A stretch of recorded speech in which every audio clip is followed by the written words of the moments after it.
মাচানের কাছে ছাগল লেগে কি হবে? অত কিছু জানিনি। ইয়াসিনটা ভুলে গেল ছাগলটা মাচানের কাছে নিয়ে যেতে। তুমি নিয়ে যাও। ঠিক আছে, লিজাসি।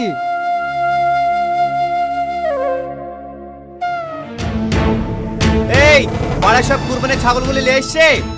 হ্যাঁ ভাই, সব চলে এসছে। এই ইয়াসিন, এই ভেড়াটা কার রে? এই ভেড়াটা আমার ভাই। ও ভাবি, তুমি ভেড়া নিয়ে এসছো, ভাই কোথায় গেছে? কেন তুমি জানো না নাকি? তোমার ভাই ব্যাঙ্গালোরে কাজে গেছে। ও ঠিক আছে। এই ইয়াসিন ব্যাপারী, এই ভেড়াটার কতটুকু ওজন হবে বলতো?